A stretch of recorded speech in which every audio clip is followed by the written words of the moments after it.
আপনি জানেন আমি গত ৩-৪ দিন ৫ দিন ধরে খুব ব্যস্ত আছি এবং খুব টেনশনে আছি। বিশেষ করে আমি এখন যেখানে আছি, এখানে আমার জন্য সারভাইভ করা অনেকটা কঠিন হচ্ছে, অনেক কঠিন। এখানকার প্রাকৃতিক পরিবেশ, মানুষ, এখানকার যে রুলস রেগুলেশনস এগুলো সব মেনে চলাটা আমার জন্য একটু কঠিন হয়ে যাচ্ছে। বিশেষ করে আমার যদি যে কোনো দেশের একটা ড্রাইভিং লাইসেন্স থাকতো, তাহলে আমার হয়তো এতটা কষ্ট হতো না। আমার তো কোনো ড্রাইভিং লাইসেন্সই ছিল না। তেমন ড্রাইভিং লাইসেন্সের গুরুত্ব হয়তো বুঝতাম, কিন্তু ড্রাইভিং লাইসেন্স করার মতো তখন অ্যাবিলিটি ছিল না। তখন আমি যদি ড্রাইভিং লাইসেন্স 5 বছর আগে করে রাখতাম, কতটা সুবিধা পেতাম এখন আমি বুঝতে পারছি।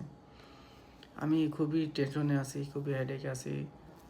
এই জন্য আমি বিশেষ করে ভিডিও আপলোড দিতে পারছি না ইউটিউবের মধ্যে। জাস্ট একটু বোঝার চেষ্টা করবেন ওকে।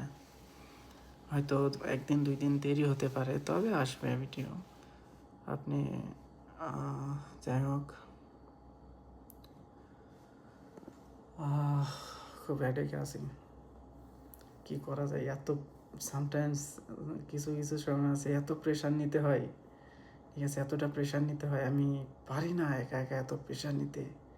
কিন্তু আমাকে যেভাবে হোক এই পথ তো পাড়ি দিতেই হবে। পথটা তো অনেক কঠিন, অনেকটাই কঠিন, কিন্তু আমাকে তো পাড়ি দিতেই হবে পথটা। অলরেডি পথে পা বাড়িয়ে দিয়েছি, এখন তো এখান থেকে পিছনে যাওয়ার কোনো ওয়ে নাই, সামনেই যেতে হবে। এই পথ, পিছনের কোনো পথ নাই, সামনেরই পথ আছে শুধুমাত্র। রেয়ার গিয়ার নাই এখানে যে রেয়ার গিয়ার দিয়ে পিছনে চলে যাব। একটু প্রেশারে আছি, হয়তো আগামী 1-2 দিন ভিডিও একটু কম আসতে পারে।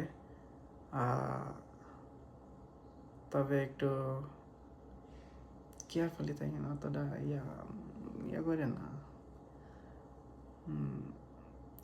অতটা মনে করেন কি বলে, ভুলে গেছি। এত প্রেশারে থাকলে না ভুলে থাকে। এখন রাত 9টা বাজে, এখনও রান্না গতকালকেরটা যেটা ছিল ওইটা খাবো। আর এখন শুধুমাত্র ভাত রান্না করছি, সেটা দিয়ে এখানে রান্না হয়েছে, এখানে পড়ে আছে, এইটা খাওয়া আর কি। আচ্ছা, নেক্সট টাইমে আবার দেখা হবে হয়তো 2-1 দিনের ভিতরে।